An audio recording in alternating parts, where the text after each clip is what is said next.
성경 말씀 보시겠습니다. 사도행전 2장 38절 말씀.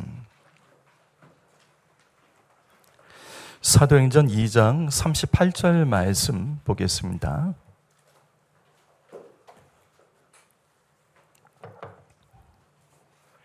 신약성경 사도행전 2장 38절 말씀.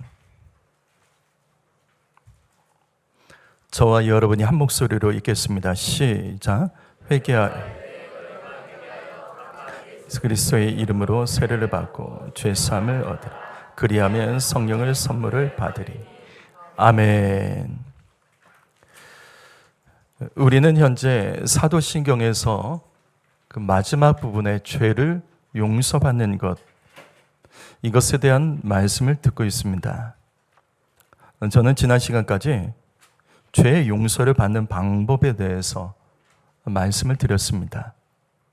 이때 시편 51편의 다윗의 참회의 시를 통해서 다윗이 어떻게 회개했길래 하나님께서 다윗의 그 간음과 살인죄를 저지른 자를 향하여 사도행전 13장 22절을 보시면 하나님이 다윗을 향하여 내 마음에 맞는 사람이다, 하나님의 거룩하고 위대하시고 완전한 뜻을 그런 다윗을 통해 이루게 했다고 말씀하여 주십니다. 이게 어떻게 가능할까요? 그뿐만 아니라 열왕기서와 역대기 말씀 보면 다윗은 모든 왕들의 선함의 기준입니다. 선한 사람의 기준이 바로 다윗 왕이에요. 어떻게 다윗 왕이 그것도 왕들의 선함의 기준이 될 수 있었을까? 그것은 바로 회개의 놀라운 결과입니다. 회개는 놀라운 힘이 있습니다. 우리가 죄를 지면 죄를 지은 결과를 감당해야 되지만 반대로 회개하면 놀라운 반전의 결과가 우리에게 하나님께서 허락해 주십니다. 오늘은 이 말씀을 나눌 겁니다. 회개하면 그 결과는 무엇일까? 당연히 첫 번째로 회개하면 죄의 용서를 받습니다. 회개의 결과는 당연히 죄사함, 죄의 용서를 받습니다. 그러나 여러분, 지난 시간까지 말씀 기억하셔야 됩니다. 우리의 모든 회개가 죄를 용서받게 하는 것은 아닙니다. 회개하면 자동적으로 모든 죄가 용서받는다? 아닙니다. 죄의 용서는 전적인 하나님의 권한에 있습니다. 죄의 용서는 전적인 하나님의 은혜라고요. 우리가 다른 사람에게 사과할 때 그 상대방이 그것을 받아줘야지 사과합니다. 내가 잘못했어, 그냥 이렇게 하면 상대방이 저 사람이 나에게 사과했구나, 그게 되는 것이 아닌 것처럼 회개도 동일합니다. 우리가 회개했어도 하나님이 받아주셔야만 합니다. 따라서 하나님이 원하시고 하나님이 은혜 베푸실 만한 회개를 해야 됩니다. 하나님이 기뻐하시는 회개, 하나님이 정말 원하시는 회개를 할 때 죄 용서 받습니다. 그럼에도 불구하고 회개는 분명 죄를 용서받기 위한 필수 과정입니다. 그런데 회개의 결과는 죄사함만 얻는 것이 아닙니다. 이 말씀은 회개의 또 다른 결과에 대해서 우리에게 연속적으로 가르쳐주죠. 회개하면 두 번째로 성령을 선물로 받습니다. 오늘 말씀 사도행전 2장은 5선절에 120명의 제자들이 한 곳에 모여서 함께 기도할 때 성령이 임하시는 내용으로부터 시작합니다. 성령은 성경 공부하다가 받는 게 아니에요. 간혹 가다가 하나님께서 특별하게 역사하시는 곳에서 말씀 듣다가 성령이 임하는 경우도 있기는 있습니다. 하지만 성령님은 기도의 영입니다.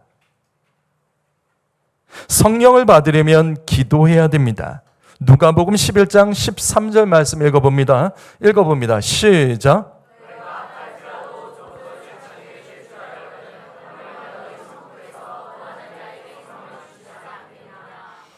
여러분, 말씀 읽을 때 같이 읽으셔야 돼요.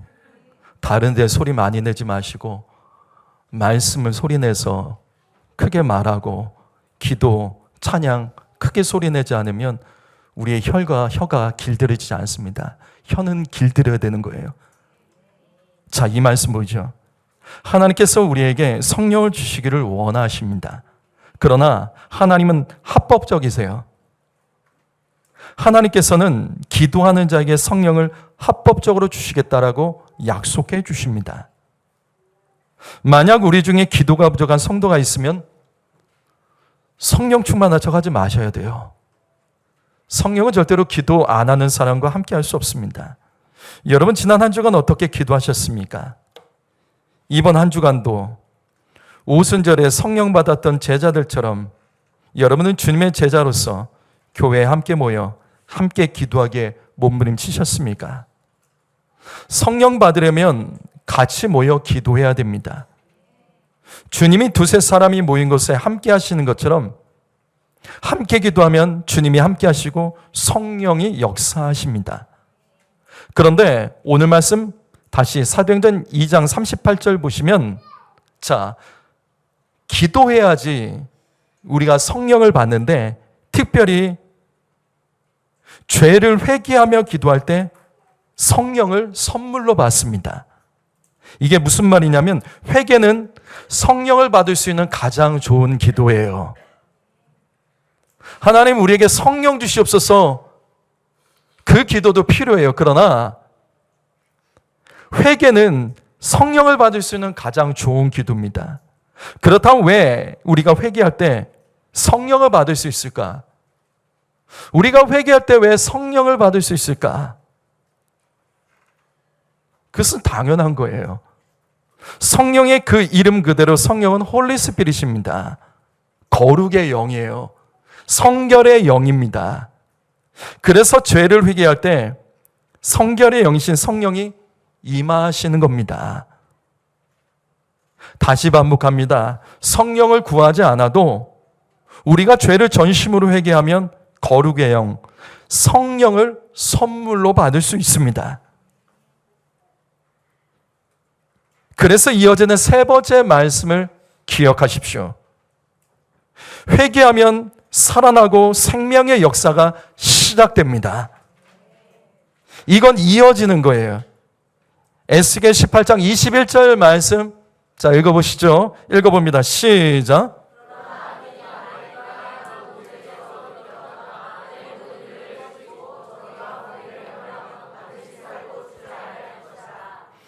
지난 시간 말씀 기억하시죠?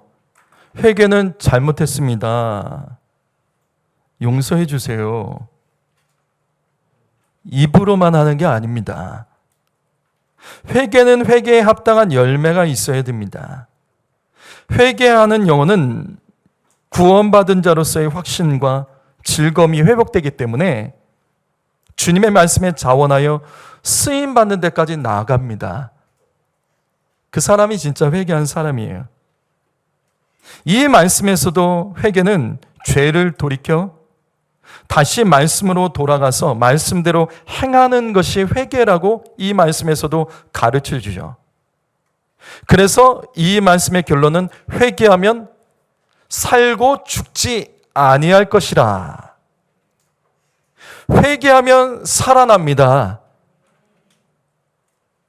성도 여러분, 이 회개는 목회자를 위한 게 아니에요.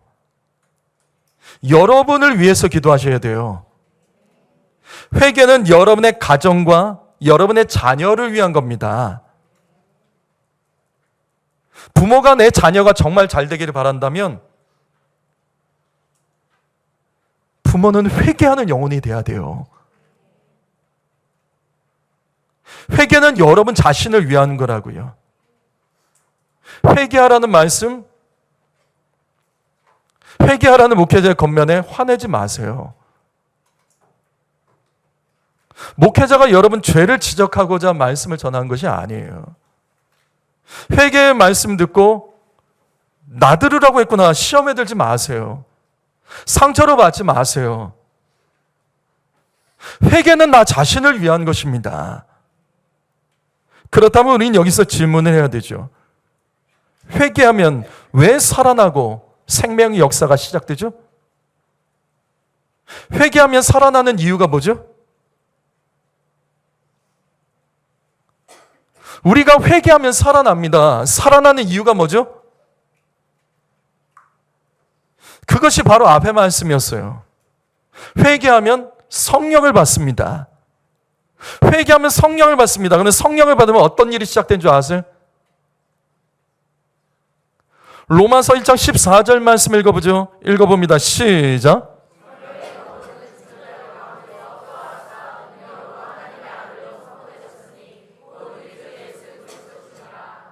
여러분, 이 말씀에서 뭐가 보이시죠? 저는 굳이 예화하지 않습니다. 말씀만 봐도 충분해요. 이 말씀에서 뭐가 보이죠? 이 말씀에서 뭐가 깨달아지시죠? 어떤 하나님의 음성이 들리시죠? 보세요. 거룩이 생명입니다. 그래서 거룩의 영, 성령님이 임하시면 살아납니다. 부활하게 된다고요. 죽은 자도 살아나고 죽은 것도 다시 살아나는 생명이 시작됩니다. 이 말씀은 예수님이 사망에서 부활하실 수 있었던 이유를 성령이라고 말하는 거예요. 근데 그 성령을 성결의 영, 거룩의 영, 즉 예수님이 사망에서 부활하실 수 있었던 이유는 거룩의 영, 성령이 도와주셨기 때문이라고 우리에게 가르쳐주고 있는 거예요. 그래서 성령 받은 사람은 힘이 있어요. 살아납니다. 살아있다고요. 성령 받은 사람은 생각이 살아있습니다. 그들 입에서 나오는 말은 살아있는 말이 나와요. 표정도 살아있고요. 삶도 살아있고 역동적이고 살리는 일과 생명의 역사가 시작이 됩니다. 하지만 죄는 아니에요. 죄를 회개하지 않으면 어떻게 되죠? 죄를 회개하지 않고 있으면 어떻게 되죠? 여기 마태복음 10장 1절 말씀 읽어보죠. 읽어봅니다. 시작.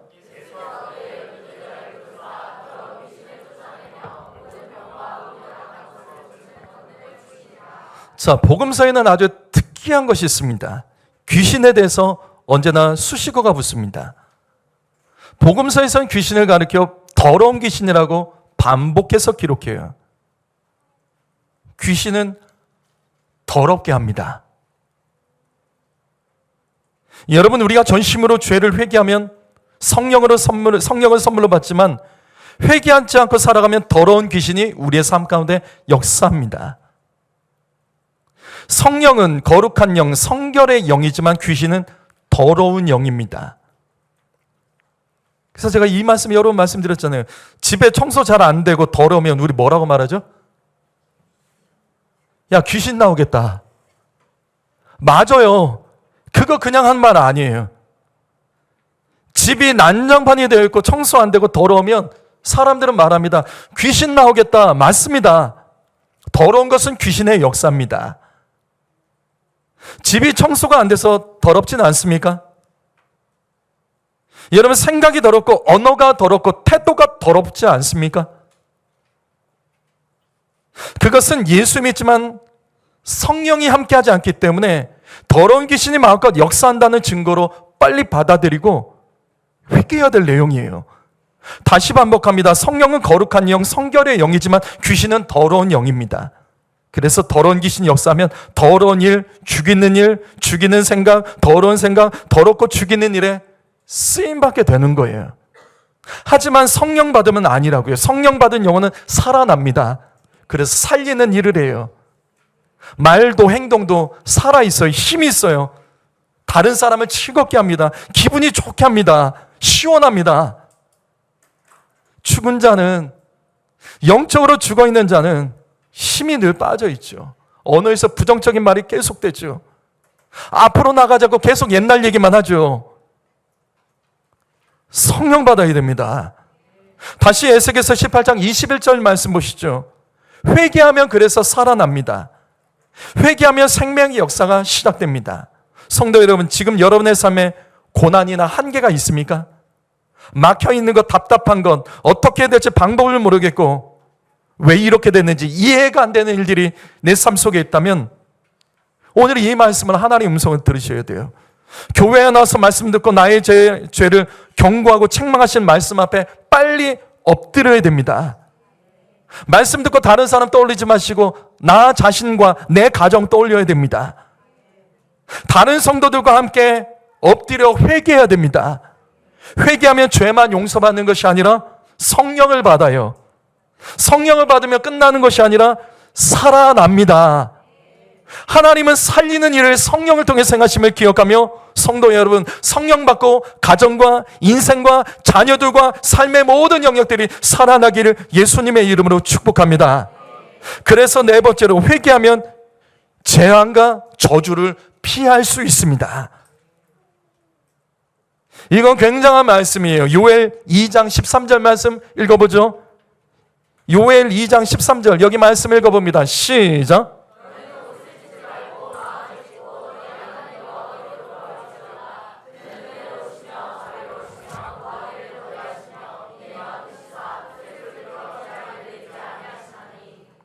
이 말씀 회개에 대한 말씀이에요. 계속 반복합니다. 옷을 찢지 말고 마음을 찢고 여호와께 돌아오라. 여기까지가 회개라고요. 옷만 찢는 것은 회개가 아닙니다. 진짜 찢어야 될 것은 내 마음을 찢고 하나님께 돌아와서 다시 쓰임받는 것까지가 회개입니다. 이렇게 회개하면 하나님께서 뜻을 돌이켜 재앙을 내리지 않겠다라고 약속해 주십니다. 성도 여러분, 요즘에 어려운 일이 삶 속에 있으십니까? 자꾸만 막히고 힘 빠지고 안 되는 일이 여러분 가운데 있습니까? 분명 성경에서 전도서에서 하나님께서는 형통과 권고를 병행하시다겠다고 말씀하시지만 자꾸 공고와 궁핍이 계속해서 반복되신다면 오늘 이 말씀을 통해서 회개하라. 하나님의 음성을 들어야 됩니다. 회개가 정답입니다. 회개의 결과 중 하나는 회개하면 이 땅에 내려진 재앙, 저주 피할 수 있습니다. 성도 여러분, 하나님의 도움을 받기 원한다면 회개가 정답입니다. 회개는 내 삶의 재앙과 오래된 저주, 안 되는 문제, 내가 씨름하면서도 계속해서 쩔쩔매는 그 문제, 하나님께서 회개할 때 진짜 끊어주십니다. 역대하 7장 13절과 14절 말씀 소리내서 읽으시죠. 읽어봅니다. 시작.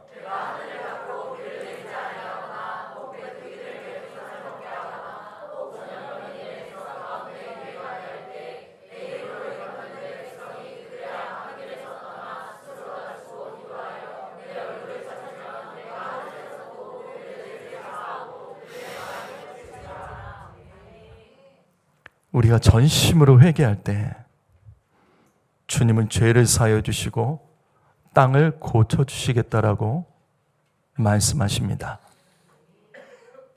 회개는 우리의 삶의 모든 영역에 재앙과 저주를 피할 수 있고 끊어낼 수 있도록 도와줍니다. 이 말씀 다시 보시겠습니다. 비를 내리지 아니하거나 혹 메뚜기들에게 토산을 먹게 하거나 혹 전염병이 내 백성 가운데 유행하게 할 때 지금 이 똑같은 문제 속에서 어려움 당하는 성도님들이 계십니까? 이 말씀이 해답이라고요. 회개하면 하나님께서 고쳐주십니다. 회개하면 재앙이 끝나고 저주가 끊어지게 됩니다. 그렇다면 우리는 질문을 해야 되죠. 왜 회개하면 재앙과 저주가 끊어지고 회개하면 재앙과 저주를 피할 수 있죠? 왜죠?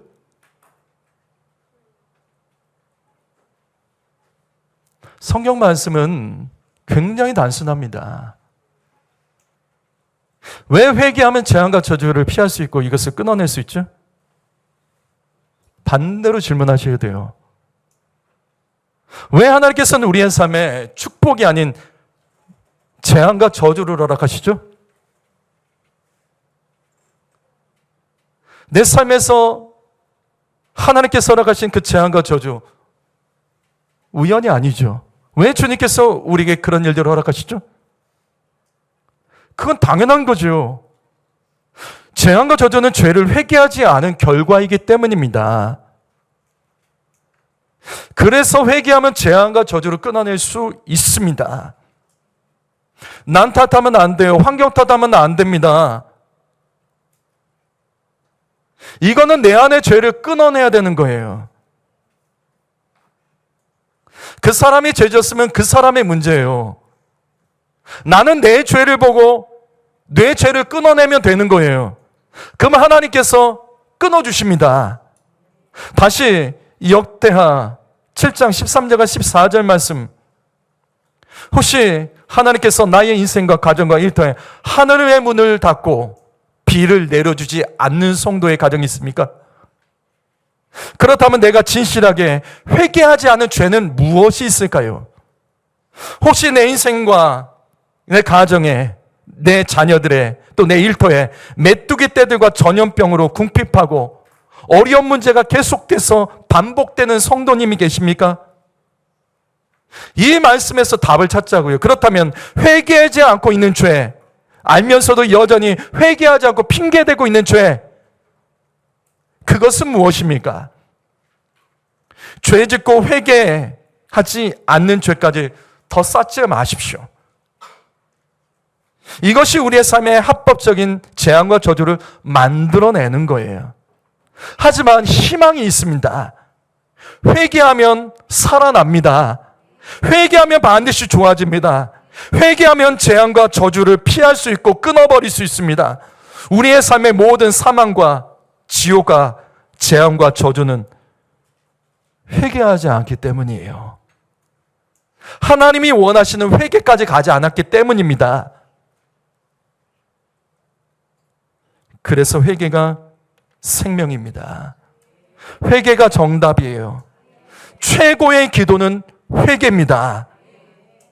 오늘 이 말씀을 통해서 귀 있는 성도들은 성령의 교회와 성도들에게 주신 말씀을 들으시고 진짜 내가 해야 될 게 뭔지, 내가 정말 싸워야 될 것이 뭔지, 내가 정말 흥분해야 될 것이 뭔지, 내가 결단해야 될 것이 뭔지 진짜 하나님의 음성을 듣고 그 말씀에 순종하는 여러분 되시기를 주님의 이름으로 축복합니다. 기도하겠습니다.